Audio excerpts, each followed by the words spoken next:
মুখ্যমন্ত্রীর শপথ এবং সেই মুখ্যমন্ত্রীর শপথকে ঘিরে জমকালো অনুষ্ঠানের আয়োজন করা হয়েছে ব্রিগেডের ময়দানে।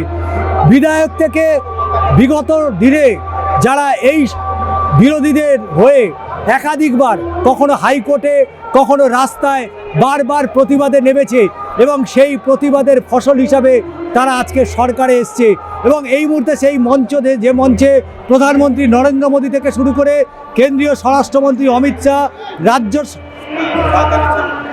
সর্বভারতীয় বিজেপি সহসভাপতি নীতিন নবীন তেমন যেমন উপস্থিত থাকবেন, বিভিন্ন রাজ্যের মুখ্যমন্ত্রীরা তারা উপস্থিত থাকছেন এবং তার পাশাপাশি উপস্থিত থাকবেন রাজ্যের নবনির্বাচিত যারা মন্ত্রী, তারাও কিন্তু আজকের এই অনুষ্ঠানে তারা থাকছেন এবং মুখ্যমন্ত্রী শুভেন্দু অধিকারী তিনি দীর্ঘ লড়াই করেছেন, সেই লড়াইয়ের ফসল আজকে বাংলার মানুষ দেখেছে। এই মুহূর্তে আমরা বেশ কয়েকজন মানুষের সাথে কথা বলবো যারা সেদিনকে লড়াইয়ে ছিল। প্রথমেই আগে বিধায়কের কাছে যাব এবং জানার চেষ্টা করব দীর্ঘ লড়াই এবং লড়াইয়ের পরে আজকের দিনটা কিভাবে উপভোগ করবেন। অবশ্যই আমি যে সকল শহীদরা আমাদের ভারতীয় জনতা পার্টির কর্মীরা যাদের নিজের বলিদান দিয়েছে, আজ তাদের জন্য তাদের স্মরণে একটা ঐতিহাসিক দিন। আর পশ্চিমবাংলা ডক্টর শ্যামাপ্রসাদ মুখার্জির আদর্শকে আমরা স্থাপিত করতে পেরেছি, এটা আমাদের জন্য ঐতিহাসিক দিন আর গর্বের বিষয় আমাদের বাঙালিদের জন্য। আমাদের আইডেন্টিটি ক্রাইসিস হয়ে গেছিলো বাঙালিদের, আজ সেই আইডেন্টিটি ক্রাইসিস বাঙালিদের স্থাপিত পশ্চিমবাংলা যে হোমল্যান্ড বাঙালিদের, সেটা আমরা পুনরুদ্ধার করতে পেরেছি। আমরা কথা বলবো দীর্ঘদিন ধরে কলকাতা হাইকোর্টে যেভাবে লড়াই চালিয়েছেন শুভেন্দু অধিকারী, তৎকালীন বিরোধী দলের নেতা, আজকে রাজ্যের মুখ্যমন্ত্রী, সেই বিল্লদল ভট্টাচার্য রয়েছেন আমার সাথে। দীর্ঘদিন কলকাতা হাইকোর্টে লাগাতার লড়াই চালিয়ে গেছেন, আজকের এই দিনটাকে কি বলবেন? এটা হচ্ছে কলিযুগে দীর্ঘ বনবাসের পরে শ্রীরামচন্দ্র যেরকম অযোধ্যায় ফিরেছিলেন লঙ্কা জয় করে, তো সেরকমই ঠিক ধর্মের স্থাপনার দিবস আজকে বলবো আমি। যে লড়াই গত 5 বছর ধরে আপনারা দিয়েছেন লাগাতার, একের পর এক মামলায় জর্জরিত করে দেওয়া হয়েছিল বিরোধী দলনেতাকে, শুধু নয় কর্মী সমর্থক প্রত্যেকের বিরুদ্ধে, কিন্তু আমরা দেখেছি আদালতের ভেতরে কি লড়াইটাই না আপনারা দিয়েছিলেন। এই 5 বছর নয়, 5 বছরেরও দীর্ঘ সময় ধরে অ্যাকচুয়ালি এই যে রেজাল্টটা দেখছেন, এটা হচ্ছে পিপলস ম্যান্ডেট। যদি ইলেকশনটা ইম্পার্শিয়ালি করানো যায় তাহলে মানুষ কিভাবে ভোট দেয় সেটা দেখা যায়। এটা কিন্তু 2021-এরই রেজাল্টের রিফ্লেকশন। 21-এও কিন্তু আমি বলছি, আপনাদেরকে দায়িত্ব নিয়ে বলছি, সরকার ভারতীয় জনতা পার্টি করতো পশ্চিমবঙ্গে, কিন্তু যেভাবে নির্বাচন করেছিল যারা শাসক দল ছিল, তাই জন্য মানুষকে আরও 5 বছর এই কষ্ট সহ্য করতে হয়েছে। যেখানে আইনের শাসন ছিল না, শাসকের আইন ছিল। আজ থেকে আইনের শাসন শুরু হওয়ার দিবস। আজকে পশ্চিমবঙ্গের এক তো রবীন্দ্র জয়ন্তী, কবিগুরুর জন্মজয়ন্তী, সর্বশ্রেষ্ঠ বাঙালিদের অন্যতম যিনি, তার জন্মজয়ন্তী, তার উপরে আজকে ধর্ম স্থাপনা হচ্ছে। এর থেকে ভালো আর কি হতে পারে? অবশ্যই দীর্ঘ লড়াই এবং লড়াইয়ের পরে আমরা যাদেরকে নিয়ে, যারা মূলত লড়াইয়ের ময়দানে ছিল, যারা লড়াই করে গেছেন, সেই কর্মী সমর্থকদের কাছে যাব এবং অবশ্যই কথা বলবো যারা বিধায়ক রয়েছেন তাদের সাথে কথা বলবো। যে দীর্ঘ লড়াই, সেই লড়াই আমরা একেবারে বাইরে চলে যাব সেই দীর্ঘ লড়াই এবং সেই লড়াইয়ে আমরা দেখেছি যে দীর্ঘ লড়াই, আজকের লড়াইটা একটা অভাবনীয় দিন। একদিকে 25শে বৈশাখ কবিগুরুর জন্মদিন এবং তারপরে নতুন সরকারের সূচনা শুরু হয়েছে, কীভাবে দেখছেন? এইভাবে দেখছি মনে হয় জিন্দিগিতে প্রথমবার এরকম ভালো হয়েছে, মানে শুভ দিন আজকেই দেখছি। আমাদের জন্ম এখানেই প্রথমবার দেখছি এরকম, কি খুবই ভালো মনে হচ্ছে। আগামী 5 বছরের সরকার না হোক, আরও দীর্ঘদিন থাকবে সরকার, এমন কি কাজ আপনারা করবেন বলে মনে হচ্ছে? সব কাজ করব, 5 বছর না 20 বছর থাকবো আমরা, 20 বছর পুরো থাকবো, সব ভালো কাজ করব, সবাইকে নিয়ে চলবো। আমরা আরেকজনের সাথে কথা বলবো যে অবশ্যই যেখানে নারীদের নিরাপত্তা নিয়ে বারবার প্রশ্ন উঠেছে, আরজি করের মতো ঘটনা, একাধিক ঘটনা ঘটেছে রাজ্যে, নারী সুরক্ষায় কতটা আপনার সরকার, আমাদের সরকার এগিয়ে যাবে? এটা একটা দেশ আছে মা কালীর, তো মা কালী যে নারী শক্তি আছে ও সব নারীর মধ্যে আছে। তো আমার পুরো বিশ্বাস আছে এবার যে চেঞ্জ আসবে, খুব ভালো চেঞ্জ আসবে, যেটা নারীর জন্য হবে, এটা সবার জন্য হবে। তো আমরা সব ওই চেঞ্জের জন্য ওয়েট করছি।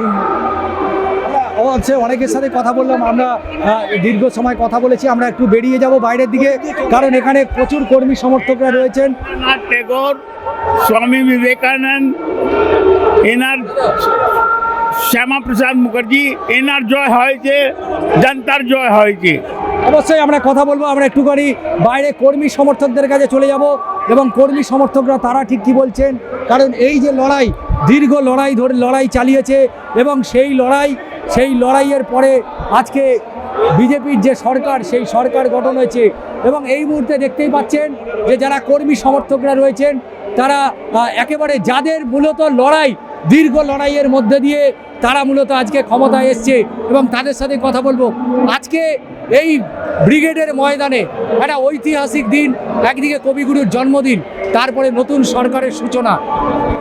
আজকে আমাদের বাংলা স্বাধীন হলো এই 1947-এর পর, আমাদের বাংলা আজকে সঠিকভাবে স্বাধীন হলো। আর আজকে আমাদের বাংলার হিন্দু সরকার হলো, একটা মানে উন্নয়নের সরকার হলো। বাংলায় এতদিন ধরে আমাদের কোনো উন্নতি হয়নি, শিল্প সব ভেঙে ছুড়ে দেওয়া হয়েছে, পলায়ন হচ্ছিল, আজকে ভয়মুক্ত বাংলা হয়েছে।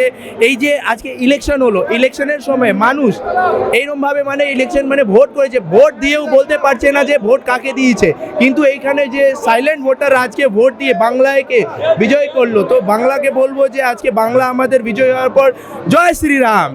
অর্থাৎ যে লড়াই কর্মী সমর্থকরা এই মুহূর্তে দেখতে পাচ্ছ যে কর্মী সমর্থকদের যে লড়াইয়ের মধ্যে দিয়েই বাংলায় একটা পরিবর্তন এসছে এবং সেই পরিবর্তনের আজকে প্রতিটা জায়গায় একেবারে বলা যেতে পারে যে গেরুয়া রঙে পুরো মেতে উঠেছে এই মুহূর্তে পুরো ব্রিগেড প্যারেড গ্রাউন্ড এবং সেই ব্রিগেডের ময়দানে আজকে ঐতিহাসিক সেই ব্রিগেড প্যারেড গ্রাউন্ড যেখানে সরকার গঠন হবে। এবং কথা বলবো অবশ্যই আমাদের সঙ্গে রয়েছেন আমার সহকর্মী সুচারু। এই যে দীর্ঘ লড়াই এবং সেই লড়াইয়ের পরে আজকে এইরকম একটা দিন যেখানে কবিগুরুর জন্মদিন এবং একটা সরকারের সূচনা হলো, কি বলবে, কিভাবে দেখছো? ঐতিহাসিক মুহূর্ত এবং ঐতিহাসিক প্রেক্ষাপট তৈরি হচ্ছে রবীন্দ্র জয়ন্তীকে সামনে রেখে। এর আগে কোনোদিন রবীন্দ্র জয়ন্তীর দিনে সরকার গঠন হয়নি। তুমি দেখতে পাচ্ছ যে সকাল থেকেই রবীন্দ্রসঙ্গীতের শিল্পীরা তারা রবীন্দ্রসঙ্গীত পরিবেশন করছে। নির্ধারিত সময়েই আজকের এই শপথ গ্রহণ অনুষ্ঠান এবং বাংলার সংস্কৃতিকে বিজেপি কিন্তু একটা বাঙালিয়ানা দেখাচ্ছে। যে বিজেপিকে বলা হতো যে অবাঙালি সম্প্রদায়কে বেশি গুরুত্ব দেয়, সেই মানে একেবারে রবীন্দ্র জয়ন্তীর দিনটাকে সামনে রেখে বাঙালি অস্মিতার ওপর জোর দিয়ে, বাঙালি সংস্কৃতির ওপর জোর দিয়ে রবীন্দ্র জয়ন্তীর দিনে সুন্দর একটা শপথ গ্রহণ অনুষ্ঠান। এবং এই শপথ গ্রহণ অনুষ্ঠানে মুখ্যমন্ত্রী অবশ্যই শুভেন্দু অধিকারী, মন্ত্রিসভার দিকে সকলে তাকিয়ে এখান থেকে নরেন্দ্র মোদী কী বার্তা দিলেন, প্রধানমন্ত্রী দেশের তিনি কি বার্তা দিলেন সেটা খুব গুরুত্বপূর্ণ। বাংলাবাসীর জন্য কোনো বাড়তি পাওনা রয়েছে? একেবারে ব্রিগেডের আশপাশে ঝালমুড়ি মিষ্টি খাওয়ানো হচ্ছে, উৎসবের মেজাজে শপথ গ্রহণ অনুষ্ঠান। সেই শপথ গ্রহণ অনুষ্ঠানকে সামনে রেখে এই মুহূর্তে আমরা যদি দেখি তাহলে ঠিক করছে মানুষ। মূল মঞ্চটার দিকে তাকাও, সেখানে মা কালী একেবারে দক্ষিণেশ্বরের একটা আদল দেওয়া হয়েছে, অর্থাৎ ধর্মীয় ভাবাবেগ, হিন্দু সেন্টিমেন্ট, এই যে সনাতনী সেন্টিমেন্টের কথা বলা হয়েছিল, সেই সনাতনী সেন্টিমেন্টটাকে সামনে রেখেই কিন্তু বিজেপি আজকের এই সমগ্র অনুষ্ঠান পরিচালনা করছে। এবং সর্বোপরি আমরা দেখতে পাচ্ছি যে সমাজের সর্বস্তরের মানুষ এসেছেন এবং তারা ব্রিগেডের এই হ্যাঙ্গারের তলায়, প্রচণ্ড রোদ, ষষ্ঠীদা গরম রয়েছে, সেই গরমটার কথা মাথায় রেখে গোটা ব্রিগেডকে হ্যাঙ্গারে ঢেকে দেওয়া হয়েছে। এবং যদিও আমন্ত্রণমূলক এই শপথ গ্রহণ অনুষ্ঠান, অর্থাৎ জনসমাবেশ নয়, আমন্ত্রণমূলক শপথ অনুষ্ঠান, সেই শপথ অনুষ্ঠানের জন্য মানুষের উপস্থিতি সত্যি উৎসাহজনক। এবং এখান থেকে নতুন মুখ্যমন্ত্রী মমতা বন্দ্যোপাধ্যায়ের পর শুভেন্দু অধিকারী বাংলার বিজেপি সরকারের প্রথম মুখ্যমন্ত্রী। সেই শুভেন্দু অধিকারী একেবারে এই মঞ্চ থেকে কি বার্তা দেন, নতুন মুখ্যমন্ত্রীর মুখ থেকে কোনো বার্তা শোনা যায় কিনা, কোনো সোশ্যাল মেসেজ, কোনো প্রকল্পের ঘোষণা শুভেন্দু অধিকারী দেবেন কিনা, বা সংকল্পপত্রে যে বিষয়গুলো ছিল সেই বিষয়গুলোকে তো আমরা সামনে আনবেন কিনা, এটা খুব গুরুত্বপূর্ণ বিষয়। অবশ্যই একেবারে 59 প্রায় 50 বছরের কাছাকাছি আমরা যদি দেখি তৎকালীন রাজ্যের মুখ্যমন্ত্রী অজয় মুখোপাধ্যায় এবং তারপরেই শুভেন্দু অধিকারী, জেলার দ্বিতীয় যিনি মুখ্যমন্ত্রী, নবমতম রাজ্যের মুখ্যমন্ত্রী, এবং এই মুখ্যমন্ত্রীর হাত ধরেই নতুন বাংলা, সোনার বাংলা দেখতে পাবে বাংলার মানুষ। এবং যে ধরনের উন্নয়নের কথা তিনি সামনে এনেছিলেন, সেই উন্নয়নের দিকেই তাকিয়ে রয়েছে বাংলার মানুষ।